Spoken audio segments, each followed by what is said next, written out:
ሰላም እንዴት ናችሁ? ሳይመን ነኝ። ዛሬም እንግዲህ በአዳዲስ መረጃዎችን ተገናኝተናል። የብርቱካን ጉዳይ አሁንም አነጋጋሪነቱ እንደቀጠለ ነው። ብዙዎች እንግዲህ በዚህ ጉዳይ ላይ ሐሳባቸው እየሰጡበት ይገኛሉ። በተጨማሪም እንግዲህ ትልልቅ የመንግስት ተቋማት ፌዴራል ፖሊስንም ጨምሮ መግለጫ አውጥቷል። እሱንም የምናይ ይሆናል ማለት ነው። ከዚህ ጋር በተያያዘም የደምቢዶሎ ዩኒቨርሲቲ አሁንም በድጋሚ በቪዲዮ ቀርበው መግለጫ አውጥቷል። እሱንም የምናይ ይሆናል። ኢቢኤሶችም መግለጫ አውጥቷል። ከዚህ ጋር በተያያዘ ብዙዎች እንግዲህ ይህንን የብርቱካን ጉዳይ ሀገራዊ ጉዳይ አድርገውታል። ብዙዎች እየተጨቃጨቁበት፣ ብዙዎች እየተነጋገሩበት፣ አዳዲስ መረጃዎችም እየወጣበት ይገኛል። ይህን ጉዳይ እናየዋለን ማለት ነው። ሌላ እንግዲህ ዛሬ ከወጡ ትልልቅ መረጃዎች አንዱ የጠቅላይ ሚኒስትር አብይ አህመድ ነው። ጠቅላይ ሚኒስትር አብይ አህመድ ዛሬ ከትግራይ ጋር በተያያዘ ከዚህ ከጊዜያዊ አስተዳደር ጋር በተያያዘ አንድ መግለጫ አውጥቷል። እሱንም እናያለን። ሌላኛው እንግዲህ በዚህ ወር ትልቁ ክስተት የነበረው የቀነኒ ህልፈት ነበረ። ከዚህ ጋር በተያያዘ እንግዲህ እጮኛዋ አንዱዓለም ተጠርጣሪ ተብሎ እንግዲህ በእስር ላይ ይገኛል። ፍርዱም እየተከታተለ ይገኛል ማለት ነው። ዛሬ ለሁለተኛ ጊዜ ፍርድ ቤት ቀርቦ ነበረ። ምን አለ፣ ምንስ ተባለ የሚለውን የማቀርብላችሁ ይሆናል ማለት ነው። እስከ መጨረሻ ድረስ ይህን ቪዲዮ ላይክ በማድረግና ይህን ዩቲዩብ ቻናል ሳብስክራይብ በማድረግ እንድትከታተሉኝ ከወዲህ በትህትና እየጠየቁኝ ወደ መጀመሪያ ቪዲዮ እንሄዳለን። ኢንስፔክተር አየለ ሲሳ ይባላለሁ። ምዕራብ መምሪያ ሬጅመንት አንድ ምክትል አዛዥ ነኝ። አሁን በትላንትና ወደ ጀምሮ ያለው የተማሪ እገታ ተማሪ ታግቻለሁ ብላ አሁን በኢቢኤስ ሚዲያ የተላለፈው መልእክት ያው እኔ እዚህ ቀጠና ወደዚህ የተመደበ የገባሁት 2014 ነው። ይህ ክስተቱ ደግሞ የ2013 የሚል ነው። እኔ ባልኖርም ግን ባለው ኢንፎርሜሽን በሰዓቱ የታገተ ተማሪም እንደሌለ፣ ተማሪዋ ደግሞ በሰዓቱም የዚህ ተማሪ እንዳልነበረች ዩኒቨርሲቲ አመራሮች እና በየደረጃ ያለ አመራር ባለው መረጃ ባለው በሰው ኃይል ቁጥጥር አረጋግጧል። ስለዚህ እኔም በሰዓቱ ከነሱ ጋር በመሆን ይህንን ያረጋግጡ ሲሆን ከነ በፊት የነበረ ሁኔታም ባለኝ ኢንፎርሜሽን ይህን ያህል ዩኒቨርሲቲ ውስጥ ቶክስ ተከፍቶ የታገተም እንትን ያለ ተማሪ ችግር የደረሰበትን ቶክሲም የተፈጠረ እንደሌለ እኔ ከገባው በኋላም ወደ 3 ዓመት ሆኖኛል። ይህን ያህል ግቢው ሰላማዊ ነው። ውጪ አንዳንድ በተለያዩ ቦታዎች ላይ ችግሮች ሊኖሩ ይችላሉ። ግን እኛ ያው ኃላፊነቱን ወስደን እስከተረከብን ድረስ የዩኒቨርሲቲው ግቢ የተማሪው እንቅስቃሴ እኛም ከጥበቃ ኃላፊዎች ጋር በመሆን በአግባቡ እየሰራን መሆኑን እና ይሄን የተከሰተ ችግር እንደሌለ፣ ይሄ ግን ሆን ብሎ ዩኒቨርሲቲውን ስም ለማጠልሸት ብሔር ብሔረሰብን ለማጋጨት የተደረገ ስለሆነ የዚህ ተማሪ ግቢ ተማሪም አይደለችም። ከዚህ በፊትም የቆየ የምለው ላይ የሚተላለፈው ነገር ስህተት መሆኑን እና ይሄ ነገር ምንም በተረጋገጠው ምንም የዚህ ተማሪ እንዳልሆነች ይሄን ተረጋግጧል። እኛም ደግሞ የጸጥታ ችግር የቶክስ ችግር ውስጥ ምንም የተፈጠረ ነገር የለም የሚለው ከጥበቃዎች ጋር ተቀናጅተን እየሰራን ነው። በጥምር እየሰራን ነው። የተፈጠረ ችግር እንደሌለ ግቢው ሰላማዊ የማስተማር ሂደቱን በአግባቡ እየሰራ መሆኑን እዚህ መሬት ላይ ያለውና አሁን እዛ የሚወራው ነገር አይገናኝም የሚል ነገር ሀሳብ ለማስቀመጥ ነው። እንግዲህ የፌዴራል ፖሊስ መግለጫውን እንደሰማችሁት ነው። ምንም አይነት ኤቪደንስ እንደሌላትና ተማሪም እንዳልነበረች ጭምር ሁላ ነው እየተጠቀሰ ያለው። እስቲ የደምቢዶሎ ዩኒቨርሲቲስ ምን አለ? የደምቢዶሎ ዩኒቨርሲቲ ኢቢኤስ ቲቪ ባቀረባት እቺ ግለሰብ ላይ በቪዲዮ ቀርቦ ምላሹ ሰጥቷል። አድምጡት። በጣም የሚያሳዝን የሚደንቅ ሰው ባልተጣራ ወሬ በሌለው መረጃ አንደኛ ይሄ ተቋም ይሄ የቴሌቪዥን ጣቢያ መረጃም ከዛም ከዚህም ወስዶ እውነትን ማውጣት ነው የሚዲያ ሚና። አሁን እነሱ ያደረጉት ቀጥታ ልጅቷን እንዴት እንዳገኙ አላውቅም። ማን እንዳመጣላቸው ምንም የተናገሩት ነገር የለም። ስለዚህ ቀጥታ ልጅቷን አናግረው ልጅቷ ላይ ከደምቢዶሎ ዩኒቨርሲቲ ተጠልፋ ታግታ ጫካ ተወስዳ 1 ዓመት ከ6 ወር እንደዚህ አድርጎ ነው የሰሩትና ይሄ ቶታሊ ኃላፊነት የጎደለው ተግባር ነው። ምክንያቱም ቢያንስ የኛ ተማሪ መሆኗን ከኛ መረጃ መውሰድ ነበረባቸው። እንዲህ አይነት ተማሪ ከእናንተ እንደነበረች እንዲህ ብላለችና ምንድነው የምትሉት? ምን አለ ማለት ነበረባቸው። የሚዲያ ተቋም ማለት ሚዲያ እኮ ኃላፊነቱ ግልጽ ያልሆነ ነገር ለፓብሊኩ ምንም ብዥታ በማይፈጥር መልኩ ግልጽ ማለት ነው። አሁን ኢቢኤስ ያደረገው ጭራሽ ብዥታን መፍጠር፣ ሰዎች ኮሚኒቲ መካከል መጠራጠር እንዲፈጠር፣ ሌላው ብሔር አንዱን እንዲጠራጠር የማድረግ አንዱ ተማሪ እዛ ሄዶ ነው እንዲህ የታገተው እንዲህ ሆኖ ብሎ አንዱ ላይ ለማነሳሳት ካለን ምንም ዓላማ የለውም፣ ትርፍም የለውም። ምን ያስተምራል? አሁን እንዲህ አይነት መረጃ አንደኛ ያልተጣራ እዚህ ያለው ማህበረሰብ የማይወክል አሁን ደምቢዶሎ አካባቢ ያለው ማህበረሰብ የዩኒቨርሲቲ ማህበረሰብን ጨምሮ ምንም በማያውቅ መልኩ ምንም መረጃ በሌለው የእሱ ተማሪ ባልሆነ ሰው እንዲህ ስሙ ተነስቶ እንዲህ አይነት ሰው ኢትዮጵያ ውስጥ አለ ወይ ብሎ ነው ሲደነቁ የነበረው። ምን ማለት ነው? ይሄ ምንስ ይፈጥራል? ኮሚኒቲ መካከል ነገ ምንድን ነው የሚፈጠረው? በዚህ በተነሳ ግጭት ይፈጠር ምንድን ነው የሚዲያ የሚጠቀሙ? የሚዲያ ሚናስ ይሄ ነው ወይ መሆን ያለበት? ስለዚህ እኛ ያየነው ተማሪያ ቶታሊ ከደምቢዶሎ ዩኒቨርሲቲ ጋር ምንም ግንኙነት የላትም። የኛ ተማሪም አይደለችም። ሲጀምር አይደለም ፋርማሲ የ2013 ሁለተኛ ዓመት ፋርማሲ ነኝ ያለችው ፋርማሲ አይደለም ሌላም ቼክ አድርገናል። ፋርማሲ ተማሪ ውስጥ እንደዛ የሚባል ተማሪ የለም። ሁለት ሴቶች ናቸው ያሉት፣ ሌሎች ናቸው። እንደዛ የሚባል ስም የለም። እኛ እንደውም ምናልባት ተሳስታ ሌላ ባች ሆና ሌላ ዲፓርትመንት ሆን ብለን ፋይዛ ሄደን አጣተናል። እንደዚህ የሚባል ተማሪ በደምቢዶሎ ዩኒቨርሲቲ ውስጥ የለም። ይሄ ባልተጣራበት ያ ሁሉ መረጃ ለ120 ሚሊዮን በቀጥታ ቴሌቪዥን መተላለፍ ማለት በጣም የሚያሳዝን ነው። በእኛ በኩል እንደ ተቋም በጣም የሚያሳዝን ነው። ሆነስቲ ሌላ ህግ የሚያደርገው እንዳለ ሆኖ ይሄ ለወደፊትም እንዳገር ምንድን ነው የሚሰራ ሚዲያ ማለት ይሄ ነው ወይ? የሚዲያ ሚና ምንም አንድ የሆነ ነገር መንገድ ላይ የሰማ ስሚ ይዞ ያንን ለሚዲያ ማብቃት ነው እንዴ ቴሌቪዥን ማለት? ስለዚህ በጣም ኃላፊነት የጎደለው ተግባር ብቻም ሳይሆን በጣም አሳፋሪ አይደለም። ከሚዲያ አይደለም ከትልቅ ተቋም ከአንድ ግለሰብ ተራ ግለሰብ የማይጠበቅ መረጃ ነው ያስተላለፉት። እዚህ በጣም የሚያሳዝን ነው። እኛ ቴሌቪዥኑ በቻለ ቶሎ ወጥቶ ማስተባበያ ይሰጣል ወይስ ምን ይላል ብለን እየጠበቅን ምንም አላሉም። እዚህ እኛ የሚቀጥለውን ስቴፕ እንቀጥላለን። ዞሮ ግን ተግባሩ በጣም አሳፋሪ ተግባር እንደሆነ ያየነው። አመሰግናለሁ። እንግዲህ የዩኒቨርሲቲው መግለጫ ሰምታችሁታል። የኛ ተማሪም አልነበረችም ብለው ደምድመዋል። እንግዲህ ብዙዎች በጣም እያነጋገራቸው ያለው አንድ ትልቁ ጉዳይ ግን ምንድን ነው? እች ልጅ መቼ ነው እኔ ደምቢዶሎ ዩኒቨርሲቲ ተማሪ ነኝ ያለችው? ደምቢዶሎ ዩኒቨርሲቲ ከምን ተነስቶ ነው እንደዚህ አይነት መግለጫዎች እየሰጠ ያለው እያሉ ይገኛሉ። ብዙዎች የተገረሙበት ጉዳይ ይሄ ነው። ምክንያቱም ወይም ልጅቷ እውነት ይዛለች፣ እውነቷን እንዲሸፈን ስለተፈለገ ነው ብዙዎች እንግዲህ ቶሎ መግለጫ የሚያወጡት። ለምንድን ነው መቼ ነው እሷ ደምቢዶሎ ዩኒቨርሲቲ ያለችው? ምክንያቱም ቪዲዮውን እንዳየነው ከሆነ እኔ ትናንትም ቪዲዮውን ሙሉ ቪዲዮ ለቅቄዋለሁ።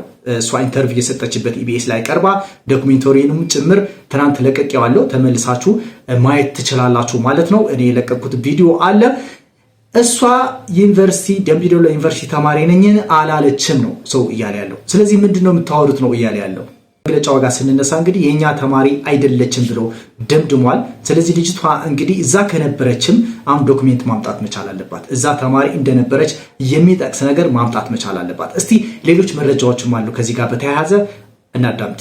ሴት ልጅ ጥቃት ደርሶባት ተገላ ተደፍራ አሲድ ተደፍቶባት ብዙ ነገር ሆና እኔም የሚያሳዝነኝ ለነሱ እሷን ይሄ ሁሉ መከራ ደርሶባት እሷ ላይ የሚደርሰው ጫና አስባችሁታል?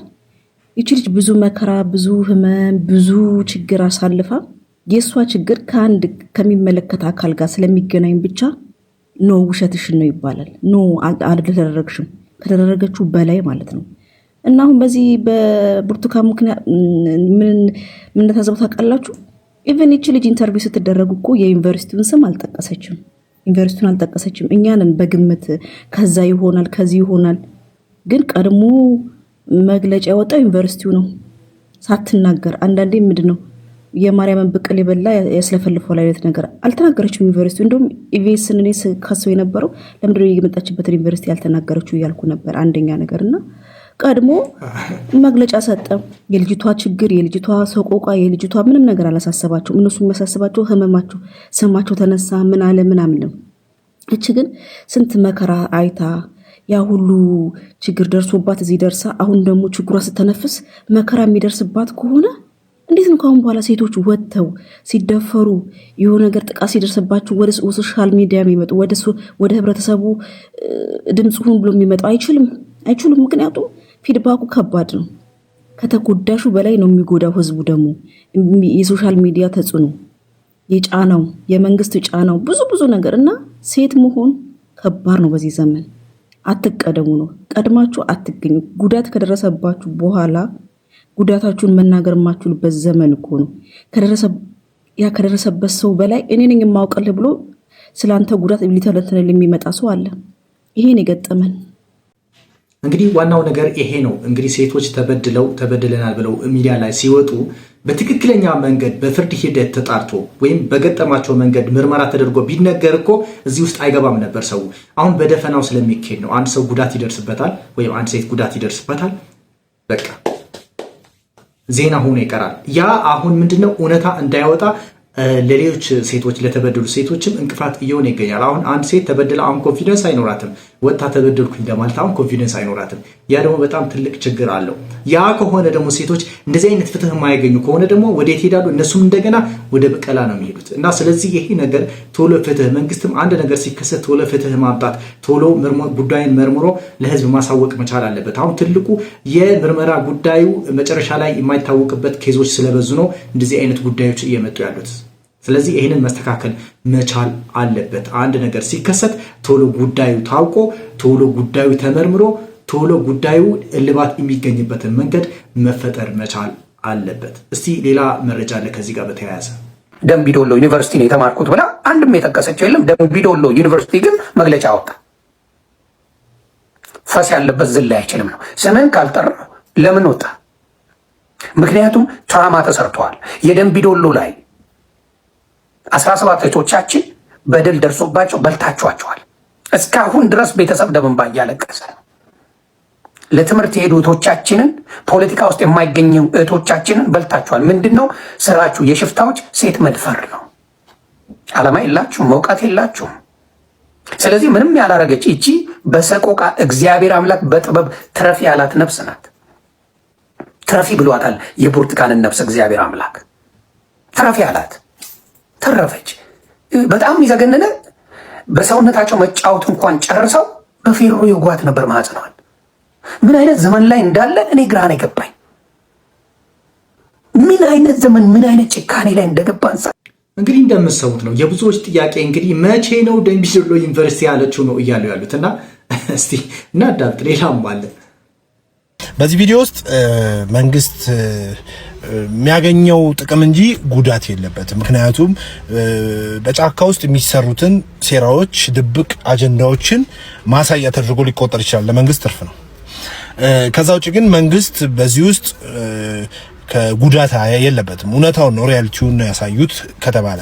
ከዛ ውጭ ግን ሚዲያው ኢቢኤስ ሚዲያ ይህን ቪዲዮ አውጥቶ ሲለቅ ኤዲቶሪያል ቲም የላችሁም ወይ? ለህዝብ ለማህበረሰብ አብሮ ለመኖር ለመተባበር ይሄ በቃ አብሮነታችንን የማይሸረሽር ቪዲዮ ነው ወይ የምትፖስቱት የምትለቁት? እንደ አንድ ትልቅ የህዝብ ሚዲያ የግል ሚዲያም ቢሆን ለህዝብ ነው እያገለገለ ያለውና እነዚህ ነገሮች ላይ ትኩረት አድርጋችሁ አይደለም የምትሰሩት። ዝም ብላችሁ ነው። ከጫናችሁትስ በኋላ ማውረድ ለምን አስፈለገ? በቃ አምናችሁበት ነው መጀመሪያ የጫናችሁት። ከጫናችሁት በኋላ መልሳችሁ ደግሞ አውርዳችሁታል። ሌላ ትርጉም ነው የሰጣችሁት። መጀመሪያ ጥናት ያልተደረገበት መረጃው ትክክል ካልሆነ እያንዳንዱ ነገር ሳታጣሩና ሳታጠኑ ፖስታችሁ። ከፖስታችሁ በኋላ ደግሞ ጩኸት ሲነሳባችሁ አጠፋችሁት ቪዲዮ ነው። ደምቢዶሎ ዩኒቨርሲቲ እቺ ልጅ በእኔ የትምህርት ዘመን እሷ በተናገረችበት ዘመን ላይ እኔ ጋር አልተማረችም የሚል መግለጫ ወጥቷል። አልነበረንም ብሎ የተለያዩ መረጃዎች እየወጡ ነው። ሳታጣሩ ሚዲያ ስላላችሁ ብቻ ቂጥና መልክ ያለውን ሰው ሁሉ ሰብስባችሁ ኤዲቶሪያል ቲም የላችሁ፣ ማህበረሰብ፣ ባህል፣ ካልቸር፣ አንድነት ምናምን የሚባል ነገር የለም። ዝም ብላችሁ ያገኛችሁትን መጫን ከሆነ ሚዲያነቱ በነገራችን ላይ ሌላ ችግር ነው። ምክንያቱም ሀገር በሚዲያ ልትበተን ትችላለች። በአንድ በተላለፈ ቪዲዮ ሀገር ሊበተን ይችላል። አንዳንድ የምትጭኑትን ነገር ኤዲቶሪያል ቲም የሚገመግምላችሁ ሰው ከሌለ ወይ የሚገመግም ሰው ቅጠሩ። ዝም ብሎ ፊቱና ቂጡ ጡቱ ያማረለትን ሰው ሁሉ ሰብስባችሁ ዝም ብላችሁ የተገኘውን ሰው ሁሉ እየሰበሰባችሁ ኢንተርቪው ማድረግ ከሆነ አደጋ ይዞባችሁ ይመጣል። እንደ ህዝብም አደጋ ነው። ያለውንም ህዝብ ከህዝብም ያቀያይማል፣ ያጎረባብጣል። በጣም አደጋ አለውና ይሄን ነገር ብትመለከቱት አምናችሁ ደግሞ አንዴ ከጫናችሁበት ደግሞ ማውረድ አስፈላጊ አይደለም። ስታወርዱት ሌላ ትርጉም ስለሚሰጥ ኢቢኤስ ላይ እየተነሳ ያለው ትልቁ ጥያቄ ይሄ ነው። ለምን ጫናችሁት መጀመሪያ፣ ከዛ ለምን አወረዳችሁት ነው። ይህንን ያደረጉት ከእውቀት ችግር ከአሰራር ችግር እያሉ ይገኛሉ። በዚህ በኩል ደግሞ ነው እንደሱ አይደለም። ኢቢኤስ አስበው ሰርተውት ነበረ። በሰሩት ነገርም እናመሰግናለን። ግን ሌላ አካል አለ ከጀርባ እንዲያወርዱ ያስገደዳቸው ነው እያሉ ያሉት። ስለዚህ ይሄ ጉዳይ እንግዲህ በቀጣይ አዳዲስ መረጃዎች እናገኝበታለን ብዬ አስባለሁ። እስቲ ሌሎችስ ምን አሉ ቢሆን እንዴ? የእህታችን የብርቱካን ጉዳይ እንግዲህ አሁንም ማነጋገሩን ቀጥሏል ማለት ነው። አሁን ላይ እየወጡ ያሉ መረጃዎች ደግሞ በጣም ያስደነግጡና አስገራሚ የሆኑ ነገሮች ነው ማለት ነው። እንግዲህ እየተጠቀሰ የነበረው ደምቢዶሎ ዩኒቨርሲቲ እንደምትማር ፋርማሲ እንደሆነ እየተገለጸ ነው። አሁን ደግሞ ፎቶዎች ተያይዘው እየወጡ ያሉ መረጃዎች ሐዋሳ ዩኒቨርሲቲ እንደምትማርና እንዲሁም ደግሞ የአካውንቲንግ ተማሪ እንደሆነች ሆን ብላ አቀናብራ ተከፍሏት ነው እየተባለ የተለያዩ መረጃዎች እየወጡ ይገኛሉ። እናንተስ ምን ትላላችሁ? እንግዲህ እንደሰማችሁት ነው። ብርቱካን እንግዲህ ደምቢዶሎ ዩኒቨርሲቲ አልነበረችም፣ ሐዋሳ ዩኒቨርሲቲ ነው ስትማር የነበረችው። ይኸው መረጃውም ወጥቷል እያሉን ይገኛሉ። ከዚህ ጋር በተያያዘ ደግሞ ሌላ መረጃ። ቆይ እናንተ የራሳችሁ ግምገማ ትወስዳላችሁ። እስቲ እዚህ ጋርም እንግዲህ ሐዋሳ ነው የተማረችው የተባለውን እዚህ ጋር ደግሞ ምን እያሉ ነው የሚለውን እንመልከት። ብርቱካን ባለትዳር እንደሆነች ልጅም እንደወለደች ያመላክታሉ የተባሉ ፎቶዎችን በማህበራዊ ሚዲያዎች ላይ መዘዋወር ጀመሩ። ፎቶዎቹ ላይ የምትታየው ሴት እውነት ብርቱካን ናት የሚሉ ጥያቄዎችም ግን አልጠፉም። ዛሬ ደግሞ በስሟ የተዘጋጁ ብሔራዊና የአዲስ አበባ ከተማ መታወቂያዎችም ወጥተዋል። እነዚህም አወዛጋቢ ሆነዋል። ሌላው ደግሞ ብርቱካን በሐዋሳ ዩኒቨርሲቲ በአካውንቲንግ እና ፋይናንስ ትምህርት ክፍል ትማር እንደነበር ያመላክታል የተባለ መረጃም ወጥቷል። በተጨማሪም በዛው በሐዋሳ ዩኒቨርሲቲ በስሟ ተዘጋጅቶ ማህተም ያረፈበት የዩኒቨርሲቲው መታወቂያ ካርድ በዚሁ በማህበራዊ ሚዲያ ላይ ሲዘዋወር ቆይቷል። እነዚህ ከሐዋሳ ዩኒቨርሲቲ ወጡ የተባሉት ማስረጃዎች ግን በትክክል ከዩኒቨርሲቲው የወጡ ናቸው ወይስ በሌሎች ሰዎች የተዘጋጁ የውሸት ማስረጃዎች ናቸው የሚለው ግን ገና አልተረጋገጠም። በአወዛጋቢነቱ ቀጥሏል። ይህንን በአካውንቲንግ ትምህርት ክፍል ትማር እንደነበር ያመላክታል የተባለውን መረጃ የተመለከቱ ብዙ አስተያየቶች ሲኖሩ አንድ አስተያየት ሰጪ እንዲህ ብሏል። ከታች የተያዘው ግሬድ ሪፖርት የብርቱካን ነው ተብሎ እየተዘዋወረ ነው። ሰነዱ ትክክለኛ ላለመሆኑ 7 አመላካች ፍንጮች አሉ ይላል። የኢትዮጵያ ዩኒቨርሲቲዎች የትምህርት ዘመን አካዳሚክ ይር የሚጽፉት በፈረንጆቹ ነው። እዚህ ላይ ግን በችኮላ በኢትዮጵያ መስሏቸው 2013 ብለው ጻፉ።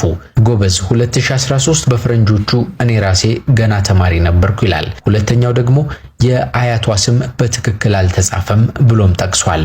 እድሜም አልተገለጸም። ዲ+ የሚል የውጤት ዝርያም ተጠቅሷል። የዩኒቨርሲቲው ማህተምም የለውም።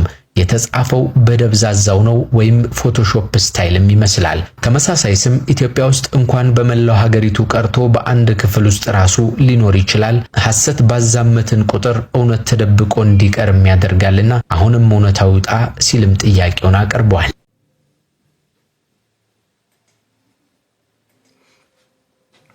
እንግዲህ እንደሰማችሁት ነው። ልጁ እንግዲህ ከአንዳንድ መረጃዎች ከዚህ ከሐዋሳ ዩኒቨርሲቲ ነበረች ከተባለው ጋር አያይዞ ነበር የጠቀሰውና ይሄ ነገር ሐዋሳ ነበረች የተባለችው መንገድ በዚህ መንገድ አቅርቦታል። ልክ አይደለም፣ ሐዋሳ ብሎ የወጣውን መረጃ ወይም የመጣውን ዶኩሜንት ልክ አይደለም፣ ስህተቶች አሉት እያለን ይገኛል። ብዙዎች እንግዲህ ይሄ ጉዳይ በጣም እያተነጋገሩበት ይገኛል። በጣም በነገራችን ላይ ይሄ ጉዳይ አንዱን ሳይድ እንዳትይዝ ብዙ የሚያደርጉ ነገሮች አሉ። አንድ ምንድነው ዩኒቨርሲቲው እንግዲህ እዚህ አልተማረችም ብሏል።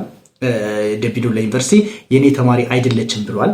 እንግዲህ እኛ እዛ ተማሪ ነበረች ለማለት እንግዲህ ራሷ ወጥታ ወይም የሷ ዶክመንት ማግኘት መቻል አለብን አይደል እንዴ? በዚህ በኩል ሁለተኛ ደረጃ ደግሞ እሷ እንደዚህ አልተበደለችም ብለን እንዳናልፈው ደግሞ እንደዚህ አይነት አወዛጋቢ የሆኑ መረጃዎች እየወጡ ይገኛል። ለምሳሌ ሐዋሳ ነው ተባለች፣ የሐዋሳው ሌላ አይደለም እየተባለ ነው። ሌላኛው ደግሞ ገና ኢንተርቪው እየሰጠች ኢንተርቪው ተለቆ ዩቲዩብ እንደተጫነ ደምቢዶሎ ዩኒቨርሲቲ ተማሪ ነኝ ሳትል ደምቢዶሎ ዩኒቨርሲቲ መግለጫ ወጣ፣ ለምን አወጣ ብለን ደግሞ መጠየቅ ጀመርን። ስለዚህ ነገሩ ለሁለት የተከፈለበት ህዝቡም በዚህ ምክንያት ነው።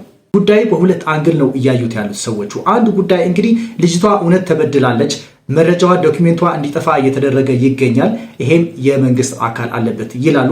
በዚህ በኩል ደግሞ ነው አይደለም፣ ልጅቷ አጭበርባሪ ነች፣ ሌሎች አካላቶች ናቸው ልጅቷን እንግዲህ በተሳሳተ መንገድ ይዘው መጥተው ለሌላ ፖለቲካ ትርፍ እየተጠቀሙባት ያሉት ነው እያለ ያሉት። ስለዚህ ሁለት ነገር ነው እየተምታታ ያለው። ህዝቡም እንግዲህ ለሁለት ተከፍሎ እየተጨቃጨቀበት ያለበት ምክንያትም ይህን ነው። ይሄ ጉዳይ እንግዲህ ቶሎ መፍትሄ ሊያገኝ የሚችለው ድጋሜ ቀርባ ያለውን ነገር ስታብራራ ወይም ጥፋተኛ ከሆነች ደግሞ ጥፋተኛ ተብላ የፍርድ ቅጣቷን እንድታገኝ፣ አይ እቺ ልጅ ተበዳይ ከሆነች ደግሞ ካሳ የምታገኝበትን መንገድ መፈጠር መቻል አለበት እያልኩኝ እንግዲህ ኢቢኤሶች ያወጡትን መግለጫ እስቲ እናዳምጥና ከዛ አብይ አህመድ ስለ ትግራይ ስለ ጊዜያዊ አስተዳደር ያወጡትን መግለጫ እንመለከታለን። ኢቢኤስ ቴሌቪዥን በዚህ ግለሰብ ጉዳይ ይቅርታ ቢጠይቅን መልሶ የይቅርታ መግለጫው አንስቶታል። መግለጫው ባጭሩ ልንገራችሁ። ብርቱካን ተመስገን ደረሰብኝ ባለችው ጾታዊ ጥቃት ከትምህርት ገበታዋ ተለይታ በወጣትነቷ የወለደችው ልጇንም ለማሳደግ አቅም የሌላት መሆኑ በመግለጽ ድጋፍ እንዲደረግላት ተማጽና ወደ ጣቢያችን በአካል በመምጣት በሐዘንና በእንባ ችግሯን ገልጻልን ነበር። ይህም በሴቶች ላይ እየደረሰ ባለው ጾታዊ ጥቃትና በዚህም ህይወታቸው መራራ የሆነባቸው እህቶችና እናቶች በመርዳት ላይ ላይ ባተኮረው ዓላማ በመነሳት ይህን ፕሮግራም ወደ ተመልካቾች ለማድረስ ሞክረናል። ሆኖም ፕሮግራሙ ከተሰራጨ በኋላ ፍጹም ኢሞራላዊ በሆነ መልኩ ይህን የሰብአዊ ተግባር ያለውን ፕሮግራም አሳስቶ በመጠቀም እኛንም ሆነ ተመልካቾች በረቀቀ መንገድ በማዛባት የተሳሳተ መረጃ እንድናቀርብ እየተሰራ እንደሆነም ከስርጭቱ በኋላ በወጡ መረጃዎች ለመረዳት ችለናል። ታዲያም ኢቢኤስ ቴሌቪዥን ጉዳዩ በጥልቀት እየመረመረ እንደሚገኝም ባወጣው መግለጫ ላይ ለመመልከት ችያለሁ። ይህ ስህተት እንዲፈጠር ክፍተት የፈጠረ አካል ተገቢው ህጋዊ እርምጃ እንዲወስድም ጣቢያችን ከህግ አካላት ጋር ይተባበራል በማለት የኢቢኤስ ማኔጅመንት ያወጣው መግለጫ ያሳያል። እንግዲህ ኢቢኤሶች ትናንት ማታ ነበረ ይሄንን የለቀቁት። አሁን ግን የለም እየተባለ ይገኛል። ይሄንን መግለጫ ቆይ አሁን ድጋሚ ሁለተኛ ስህተት ሊባል ነው ማለት ነው? መግለጫ አውጥቶ እንደገና አነሱት ሊባል ነው? ምንድነው እየሆነ ያለው ኢትዮጵያ ውስጥ? ምንድነው እየተደረገ ያለው? ምን አይነት ጨዋታ ነው እንዴ? ይሄ እኮ ትልቅ ተቋም እኮ ነው። እኔ እንኳን ስሰራ አንድ ነገር ፖስት ሳደርግ እንግዲህ አስቤበት ነው ማድረገው። ኢቢኤስ መግለጫ አውጥቶ አስበቦት መግለጫውን ካወጣ ለምን ያጠፋዋል? ቆይ ወይስ ከጀርባ አለ አንሳ አውጣ እያለ የሚያስገድድ ምንድነው እየሆነ ያለው ኢትዮጵያ ውስጥና ይሄ ነገር በጣም አነጋጋሪ ጉዳይ ሆኗል። የብርቱካን ጉዳይ በተለይ በጣም አነጋጋሪ ከሆኑ ጉዳዮች አንዱ እየሆነ ይገኛልና በቀጣይም እንግዲህ ከዚህ ጋር በተያያዘ አዳዲስ መረጃ ሳገኝ አቀርብላችኋለሁ። አሁን ወደ ቀጣይ መረጃችን እንለፍ። እንግዲህ ጠቅላይ ሚኒስትር አብይ አህመድ ያወጡት መግለጫ እናዳምጥ። ጠቅላይ ሚኒስትር አብይ አህመድ ጥሪያቸውን አቀረቡ። አቶ ጌታቸው ረዳን የሚተካ ፕሬዝዳንት ለመሾም ህዝቡ ጥቆማ እንዲያደርሳቸው ጥሪያቸውን በይፋ አቀርበዋል። የትግራይ ጊዜያዊ አስተዳደር ፕሬዝዳንት የመሾምና የመሻር ስልጣን የተሰጣቸው ጠቅላይ ሚኒስትር አብይ አህመድ ታዲያ ጌታቸው ረዳን መሻራቸው አስታውቀዋል።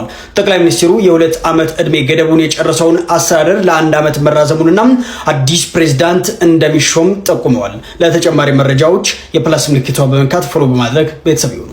ሚኒስትር አብይ አህመድ መግለጫ እንደሰማችሁት ነው። ለቀጣይ 1 ዓመት ተጨማሪ የሚሆን ጊዜያዊ አስተዳደር ሊሾም ነው። እንግዲህ ህዝቡም ጥቆማ እንዲሰጠን ተብለዋል። ግን ህዝቡ በምን መንገድ ነው ጥቆማ የሚሰጠው? እሱ ነው ግልጽ ያልሆነ። ምክንያቱም ምን አይነት የጥቆማ መንገዶች አይነቶች ተዘጋጅተዋል ህዝቡ የሚጠቁምበት እሱ ግልጽ አይደለም። ምክንያቱም የተመቻቸ ነገር ቦት ማድረጊያ የተመቻቸ ነገር አለ ወይስ በምን መንገድ ነው ህዝቡ ሊመርጥ የሚችለው? እሱ ግልጽ አይደለም። ለማንኛውም ግን የጠቅላይ ሚኒስትር አብይ አህመድ ይሄን ይመስላል። ጌታቸው ረዳ ግን ከኃላፊነታቸው እንደወረዱ ታውቋል ማለት ነው። ሌላኛው መረጃ እንግዲህ ከቀነኒ ጋር በተያያዘ ነበረ። አንዱ ዓለም እንግዲህ የቀነኒ እጮኛ በቀነኒ ሞት እንግዲህ ተጠርጣሪ ሆኖ ፍርዱን እየተከታተለ ይገኛል ማለት ነው። ዛሬ እንግዲህ ለሁለተኛ ጊዜ ፍርድ ቤት ቀርቦ ነበረ። እስቲ ወደዛ እንሂድ። ዛሬ ድምፃዊ አንዱ ዓለም ጎሳ ፍርድ ቤት ቀርቧል። ዛሬ ፍርድ ቤት የቀረበው ድምፃዊ አንዱ ዓለም ፖሊስ አንዳንድ ምርመራ ውጤቶች ስላልደረሱኝ ተጨማሪ ቀናት ይሰጠኝ ባለው መሰረት ተጨማሪ 12 ቀን ተፈቅዶለታል። የድምፃዊ አንዱ ዓለም ጠበቃ በበኩሉ የዋስ መብት ይፈቀድለት ብሎ ቢጠይቅም ፖሊስ ማስረጃዎችን ያጠፋብኛል መፈቀድ የለበትም በማለቱ ሳይፈቀድ ቀርቷል። ለመጋቢት 29 ቀን 2017 ዓ.ም ሌላ ቀጠሮ ተሰጥቶታል። እንግዲህ ዜናውን እንደሰማችሁት ነው። ለተጨማሪ ቀጠሮ ተይዞለታል አንዱ ዓለም ማለት ነው። የዋስ መብቱ ግን ተከልክሏል። ምክንያቱም የቀነኒ ደንበኛ እንግዲህ መረጃዎች ያጠፋብኛል ስላለ እንግዲህ ከእስር ሊለቀቅ አይችልም፣ እዛው ይቆያል ማለት ነው። ስለዚህ ከ12 ቀን በኋላ ነው ተጨማሪ ወደ ፍርድ ቤት የሚቀርበው ማለት ነው። ይህን ይመስላል የቀነኒ ጉዳይ። ሌላኛው እንግዲህ ከዚህ ከሶሻል ሚዲያ ጋር በተያያዘ አንድ በጣም አነጋጋሪ ዜና ወጥቷል ኢትዮጵያ ውስጥ ማለት ነው። ምንድነው እሱ? እስቲ ዜናውን እንመልከት። ቲክቶከሮች ግብር ሊከፍሉ መሆኑ ተሰምቷል። ቲክቶከሮች ብቻ ሳይሆን ዩቲዩበሮች ድረገጽ፣ ፊልም፣ ሙዚቃና ፖድካስትንም እንደሚያካትት ተነግሯል። ነገር ግን ይህ አዋጅ መቼ ተግባራዊ እንደሆነ አልተገለጸም። ከዚህ ከሶሻል ሚዲያ ጋር በተያያዘ ይሄ ግብር የወጣው እንትን እንግዲህ በጣም የሚገርም ነው። ምክንያቱም ኢትዮጵያ ውስጥ ሁሉም ሰው ከሶሻል ሚዲያ ብር ያገኛል ማለት አይደለም። ምክንያቱም ቲክቶክም ኢትዮጵያ ውስጥ የተመቸ ሀገር አይደለም። ቲክቶክ ኢትዮጵያ ውስጥ ብር አይከፈልበትም። ቲክቶክ የሚሰሩ ልጆች እንግዲህ ብር ከሌላ መንገድ ነው የሚያገኙት። ስለዚህ 200,000 300,000 ያለው አንድ ኢትዮጵያ ውስጥ የሚኖር ቲክቶከር እንግዲህ ብር ሊያገኝም ላያገኝም ይችላል። ሊያገኝ የሚችለው በማስታወቂያ ነው። እንግዲህ ማስታወቂያ የሚሰራ ከሆነ የግድ ግብር መክፈል መቻል አለበት። ተገቢ ነው። አንድ ሰው ማስታወቂያ ሰርቶ 100,000 50,000 ከተቀበለ እንግዲህ ከዛ በፐርሰንት ታስበው እንግዲህ መክፈል የሚገባውን ለግብር ለመንግስት መክፈል መቻል አለበት። እንግዲህ ግብር የሚደገፍ ነገር ነው። ግብር መቃወምን ተገቢ አይደለም፣ ግን አሰራሩ ላይ ነው ትልቁ ነገር። ብቻ አደራ ልላችሁ የምለው ምንድን ነው ይሄንን የግብር አከፋፈል። ምክንያቱም ኢትዮጵያ ውስጥ ያለው ሁሉ ብዙ ሰው ፎሎወር ያለው 100,000 200,000 ፎሎወር ያለው ሁሉ ተከፋይ አይደለምና ግብር ስታስከፍሉ በፎሎወር መጠን ብዛት እንዳታረጉት አደራ። 100,000 ያለው ግብር ይክፈል እንዳትሉን አደራ። እሷን ብቻ አስተካክሉ። አንድ ሰው ካገኘ ግን መክፈል አለበት። ያ ተገቢ ነው። ለማንኛውም ለዛሬ የነበረኝን ይሄን ይመስል ነበረ። በቀጣይ እንግዲህ በእንደዚህ አይነት አዳዲስ ጉዳዮች እስከምንገናኝ እንግዲህ ሁላችሁም ይሄን ቪዲዮ ላይክ ያላደረጋችሁ ላይክ አድርጉልኝ። ይሄን ዩቲዩብ ቻናል ሰብስክራይብ ያላደረጋችሁም ፕሊዝ ሰብስክራይብ አድርጉልኝ። በቀጣይ እንግዲህ በእንደዚህ አይነት ጉዳዮች እንገናኛለን። ሐሳብ አስተያየታችሁን ኮሜንት ላይ እጠብቃለሁ። በቀጣይ እስከምንገናኝ እንግዲህ ቻው።